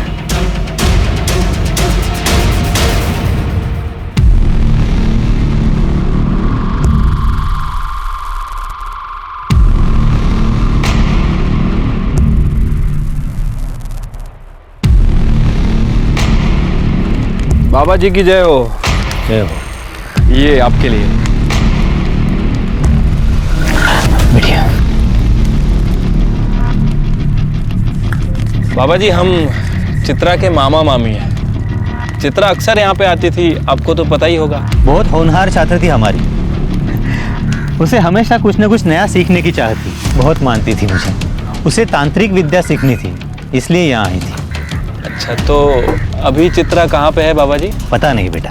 आप यहाँ आने जाने वाले लोगों का रिकॉर्ड तो रखते ही होंगे बाबा जी। बेटा ये भगवान का घर है, यहाँ हर कोई अपनी मर्जी से आता है, अपनी मर्जी से चला जाता है। हाँ, वो बात तो है। आपने कहा कि वो आपकी होनहार छात्रा थी, तो फिर उसने आपको तो बताया होगा कि वो कहाँ गई है या फिर कहाँ जा सकती है। आप उसकी बहन से पूछ लीजिए, वो उसके पास रहेगी। बाबा जी प्रिया भी यहाँ आती थी? हाँ, कभी कभी आती थी। अभी हाल ही में कुछ दिनों पहले आई थी। क्यों बाबा जी? अब इतना तो पता नहीं बेटा, लेकिन दोनों काफी दुविधा में थी। शायद कुछ पैसों का मामला था। चल निकल यहाँ से।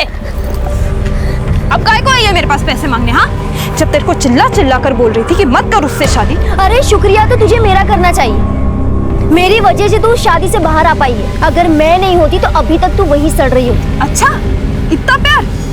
चल चल, झूठ मत बोल। बढ़िया ये एहसान करने वाली। और एक बात याद रख, मैंने नहीं बोला था तुझे उस दलदल में जाने को। हाँ, अब गई है ना तो खुद ही बाहर निकल। हाँ हाँ निकल जाऊं। मुझे पैसे की जरूरत। मेरे पास कहाँ है पैसे? ठीक है, तू बाबा को फोन लगा और बोल तेरे हिस्से के जो पैसे है ना वो मुझे दे दे। तू जानती नहीं है दीदी, नवीन को पाने के लिए मैंने उस घटिया रोशन से शादी की है। मतलब समझ रही है मैं क्या क्या कर सकती हूँ। चल ला पैसे निकाल। की दे रही है मुझे? जा, नहीं देती पैसे। जो करना है कर ले, चल जा। दोनों बहनें गायब थी। दोनों में पैसों की वजह से अनबन हो चुकी थी।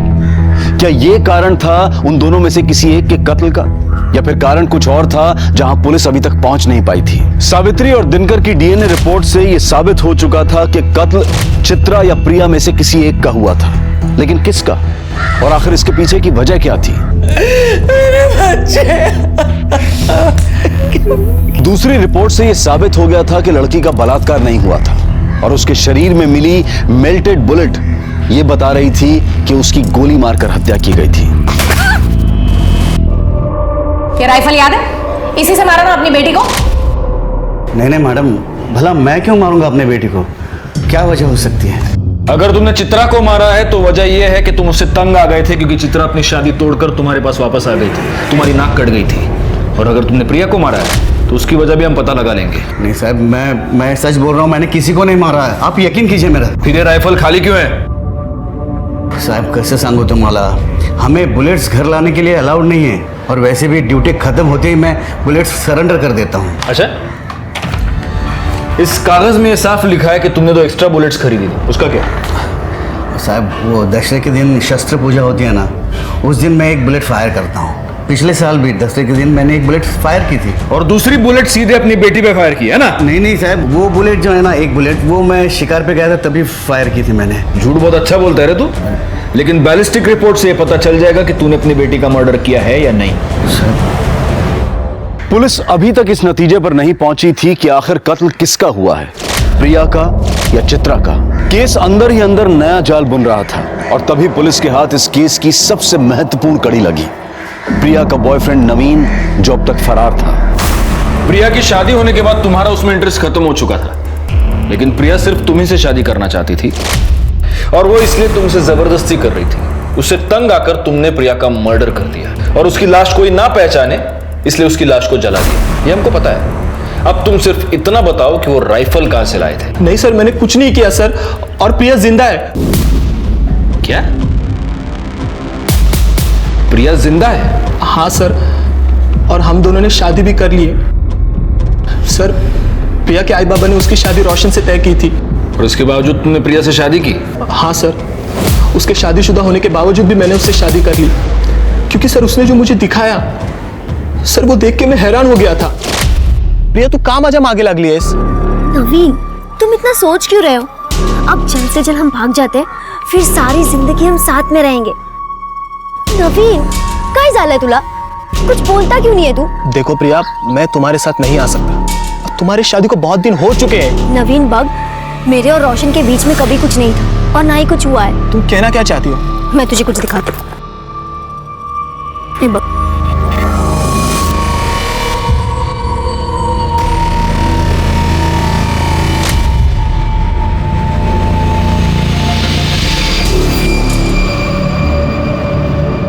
तो मुझे तो रोशन और उसके बॉयफ्रेंड प्रतीक पर ही शक है। उन दोनों ने मिलकर ही खून किया होगा।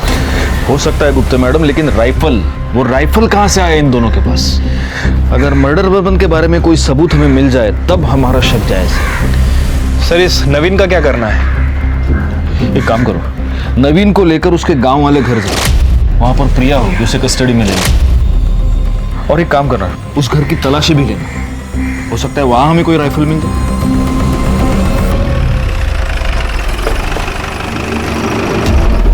कौन सा घर है? सर वो वाला। नवीन, अंदर चेक करो जरा। प्लीज। प्रिया कहाँ है? कल रात तक तो प्रिया यही थी, लेकिन वो चली गई। कहाँ चली गई? कुछ बता के तो गई होगी ना। हाँ, उसने कहा नवीन का फोन आया था और वो गई। सर, अंदर प्रिया नहीं है। मुझे लगा कि नवीन ने उसे बुलाया होगा। मतलब प्रिया के पास मोबाइल फोन है? जी। तुम्हारा फोन दो। ये फोन कस्टडी में रखो। आज नहीं तो कल प्रिया जरूर इसे फोन करेगी। प्रिया जिंदा है क्योंकि अभी अभी 4-5 घंटे पहले वो नवीन के घर से भागी है। इसका मतलब मर्डर चित्रा का हुआ है। लेकिन प्रिया ने कुछ किया ही नहीं है, तो वो भागी क्यों? हो सकता है प्रिया ने ही चित्रा का मर्डर किया हो।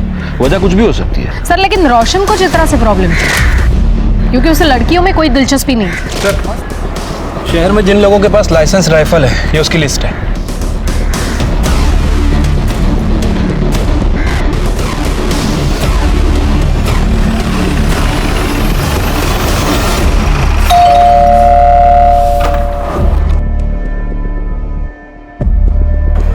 जी? इतना शॉक होने की जरूरत नहीं है।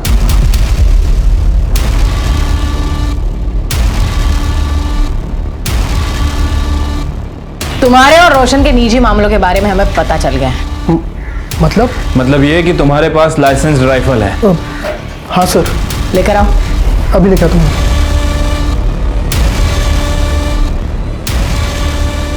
बुलेट्स कहाँ है?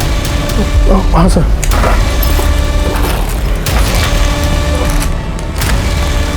इसमें तो सिर्फ 2 ही बुलेट्स हैं। हमारे पास इंफॉर्मेशन है तुम्हारे पास 3 बुलेट्स थी। हाँ मैडम, वो 1 बुलेट मिल नहीं रही है। मिल जाएगी बुलेट भी, और तुम्हारा बयान भी कि खून तुमने किया है। अगर इस राइफल से बुलेट चली है तो बुलेट जरूर मिल जाएगी। तब तक तुम हमारे मेहमान बनो। इस राइफल को बैलिस्टिक रिपोर्ट्स के लिए भेजो। सर, नवीन का फोन बज रहा है। जल्दी से सर और मैडम को बुला के लाओ। हो सर। नवीन, तुम्हारा फोन बज रहा है। लैंडलाइन से शायद प्रिया का हो सकता है। स्पीकर ऑन करो और बात करो। हेलो नवीन, कहाँ हो तुम? प्रिया, तुम ठीक तो हो ना? प्रिया, तुम्हारी आवाज ऐसी क्यों आ रही है? नवीन, बताओ ना कहाँ हो तुम? प्रिया, मैं यही हूँ। तुम मुझे बताओ, तुम कहाँ हो? मुझे बहुत डर लग रहा है नवीन, कुछ ठीक नहीं लग रहा है। प्रिया, तुम शांत हो जाओ। पहले मुझे बताओ तुम कहाँ हो? नवीन, मुझे बहुत डर लग रहा है। प्रिया, इस वक्त नवीन हमारी कस्टडी में है और सेफ है। मैं पुलिस डिपार्टमेंट से बात कर रही हूँ। Police department? तुम्हें डरने की जरूरत नहीं, तुम भी हमारे साथ सेफ हो। बस इतना बताओ, इस वक्त तुम हो कहाँ? मुझे फिर से वहां नहीं जाना। मुझे रोशन और उसके घर वालों के बीच नहीं जाना मैम, प्लीज। प्रिया, तुम्हें डरने की कोई जरूरत नहीं है। उस वजह से हम तुम्हें नहीं ढूंढ रहे। मेरी बात ध्यान से सुनो, हमें तुम्हारी मदद की जरूरत है। तुम्हारी बहन चित्रा को किसी ने जान से मार दिया है। मार दिया? बस इतना बताओ, तुम हो कहाँ? हम तुम्हें लेने आ रहे हैं।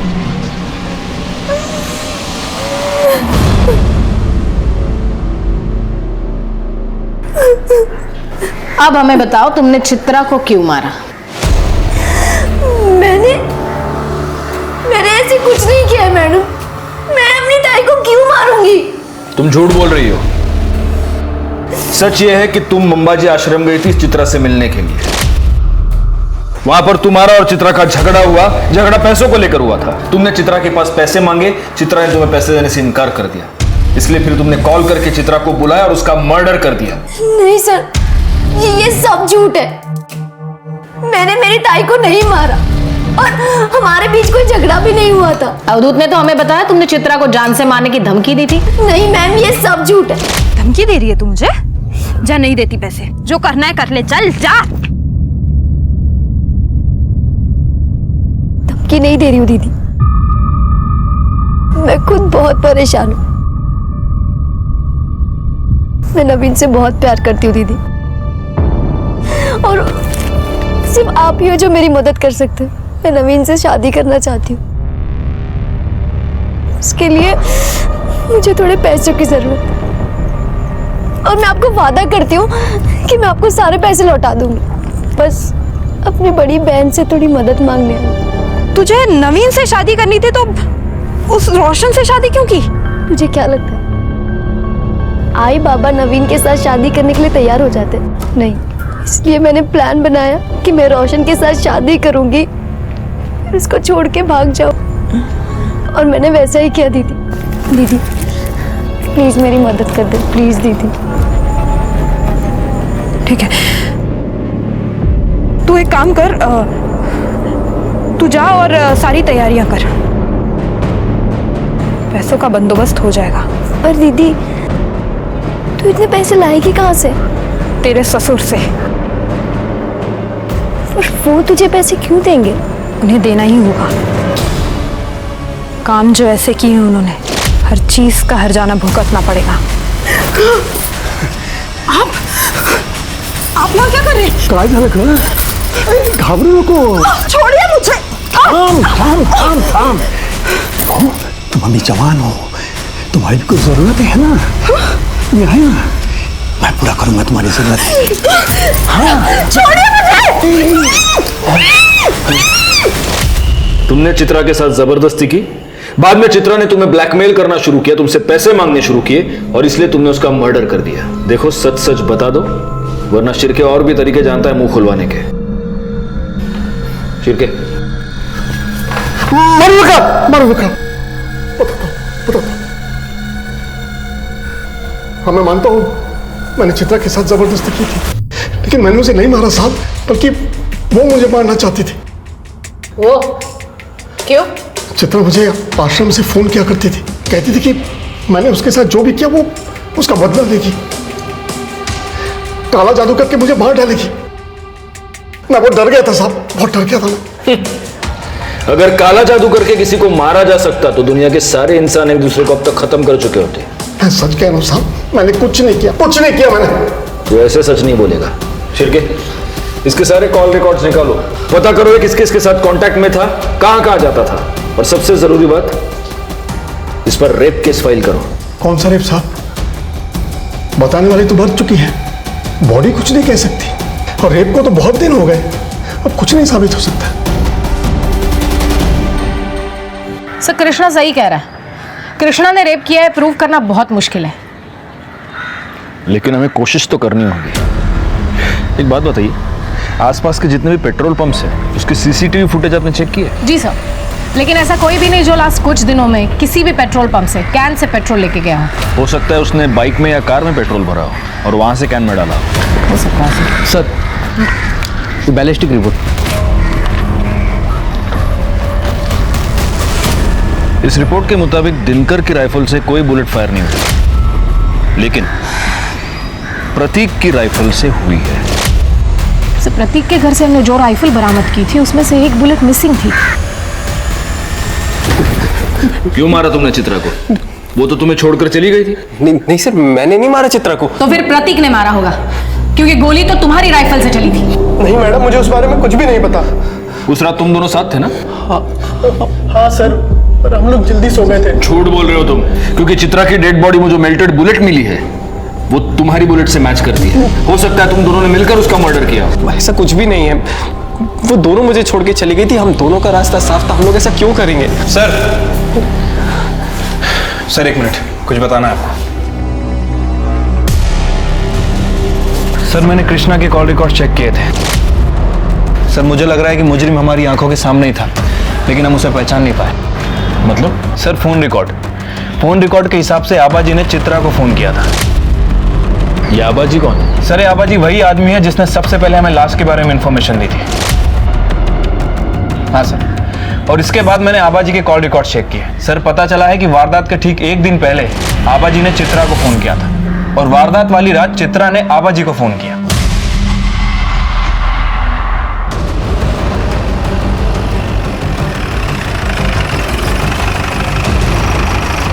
शिरके, घर की तलाशी लो। मैडम मैडम मैडम बताइए ना क्या हुआ? क्या हुआ, कब हुआ, कैसे हुआ, सब पता चलेगा तुझे। पकड़ून ठेवायला। अरे मैडम माझं ऐका ना।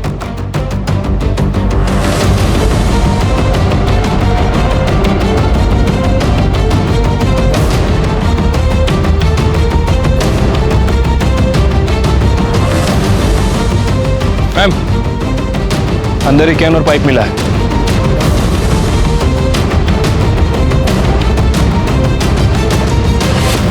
मैंने चित्रा को नहीं मारा साहब। मैं उसे क्यों मारूंगा? वो मुझे जानती तक नहीं थी। वो तुम्हें जानती नहीं थी, लेकिन फिर भी तुम उसको फोन करते थे। मर्डर के एक दिन पहले तुमने चित्रा को फोन किया था। मर्डर वाले दिन चित्रा ने तुम्हें फोन किया था, कृष्णा ने भी तुम्हें फोन किया था। ये सब इत्तेफाक है। इतना ही नहीं, मर्डर वाले दिन तूने अपनी बाइक में पेट्रोल भरवाया, और वो भी फुल टैंक। सीसीटीवी फुटेज में दिख रहा है पेट्रोल पंप की। अगले दिन तूने फिर पेट्रोल भरवाया, और उस दिन तो तू गांव से बाहर भी नहीं गया। 10 लीटर पेट्रोल पी गई तेरी बाइक। हाँ, ये ऐसे नहीं बोलेगा। रिका में सर, क्या कृष्णा लगे उन्हें? साहब, इन्होंने मुझे फोन नहीं किया था। झूठ मत बोलो, हमारे पास सबूत है कि इसने तुम्हें फोन किया था। आबाजी ने खुद बताया कि उन्होंने तुम्हें फोन करके बताया चित्रा वहां पर पहुंच चुकी है, तुम भी पहुंच जाना। तुम वहां पर पहुंचे और चित्रा का खून किया। खोटे थे, झूठ है साहब। तो सच क्या है? जब से वो चित्रा मुझे धमकी देने लगी है, मैं तो घर से बाहर भी नहीं निकला। मेरा फोन भी रुक्मिणी के पास था। झूठ मत बोलो। मतलब तुमने फोन कृष्णा को नहीं, रुक्मिणी को किया था? मेरे पास चित्रा को मारने के अलावा कोई रास्ता नहीं था। मेरे पति को बचाने के लिए मुझे ये करना पड़ा। इनकी जान को खतरा था चित्रा से। अरे क्या हुआ आपको? चलो चलो ऊपर बैठिए, ऊपर बैठिए। ये क्या हो गया, क्या हो गया आपको? क्या हुआ, क्या मुझे बताइए। चित्रा ने जादू कर रखा है मुझ पर। जादू। क्या हुआ? क्या हुआ? वो काला काला जादू जानती है, छोड़ेगी नहीं मुझे। चलिए मत, सब ठीक कर दूंगी। इन्हें जरूर कुछ हुआ है। मुझे डर है कहीं ये पागल ना हो जाए। मुझे पता है ये सब उस चित्रा का किया धरा है। आप उसे कह दीजिए, उसे जितने पैसे चाहिए ना, हम देने के लिए तैयार हैं, लेकिन इन्हें कुछ नहीं होना चाहिए। देखो चित्रा, रुक्मिणी जी तुम्हें जितने पैसे चाहिए उतने देने के लिए तैयार है, लेकिन इसके आगे तुम कृष्णा जी को कभी परेशान नहीं करोगी, ना उनसे मिलोगी, ना उनको फोन करोगी। ठीक है। चित्रा ने मुझे फोन किया था। क्यों आ रही है? अरे तुम आ गई बेटी? आओ। नमस्कार काका। नमस्कार नमस्कार। पैसों का इंतजाम हो गया है, वो पैसे लेके आते होंगे। तुम बैठो ना, बैठो। वो आ गई है, तुम लोग जल्दी आओ। हाँ ठीक है। मैं रोशन के कमरे में गई। मैंने देखा रोशन और प्रतीक गहरी नींद में थे। मैंने प्रतीक की जेब से उसके घर की चाबी निकाली और चुपचाप वहां से चली गई। बाहर मनोहर मेरा इंतजार कर रहा था। उसके साथ उसका एक दोस्त भी था। मनोहर ने अजय को पैसों का लालच देके इस काम में शामिल कर लिया था। वो देखो सामने बैठिए, सामने बैठो। चलो चलो चलो। पकड़ उसे। कौन हो तुम लोग? बंदूक? अरे चलो जाओ। प्रतीक की बंदूक लेके हम वहां पहुंचे और चित्रा को जान पाए उसके पहले ही उसका मुंह बंद कर दिया और उसे। बचाओ! अबे रुक! पकड़ उसे! रुक! गोली की आवाज आबाजी के लिए इशारा था। ये पेट्रोल लेके खेत में पहुंचे। चित्रा का मर्डर भले ही रुक्मिणी ने करवाया था, लेकिन इसके पीछे की सोच हमारे रूढ़िवादी समाज से आती है। रुक्मिणी ने अपने बेटे की होमोसेक्सुअलिटी को छुपाने के लिए उसकी जबरदस्ती शादी करवाई। अपने घर में अपने ही बेटे और अपने पति द्वारा उस पर अत्याचार होने दिया और चुप रही। और जब चित्रा बागी हो गई तो उसे मरवा दिया। गलती चित्रा की भी थी, जिसने सब कुछ चुपचाप सहा और गलत तरीके से कृष्णा से बदला लेने की कोशिश की और अपनी जान गंवा बैठी। ये बात याद रखना बहुत जरूरी है कि बुराई से बुराई पर जीत नामुमकिन है। इंसाफ की लड़ाई सिर्फ और सिर्फ सच से जीती जा सकती है। अब मैं अनूप सोनी आपसे विदा लेता हूं। फिर मुलाकात होगी क्राइम पेट्रोल सतर्क के ब्लैक हेडलाइंस अध्याय में एक और नए केस के साथ। और याद रखें, क्राइम और आपके बीच में सिर्फ इतना फर्क है कि आप कितने सतर्क हैं। सतर्क रहें, सुरक्षित रहें। जय हिंद। इस तरह के और भी एपिसोड देखने के लिए हमारे चैनल को सब्सक्राइब करें और बेल आइकन दबाना ना भूलें।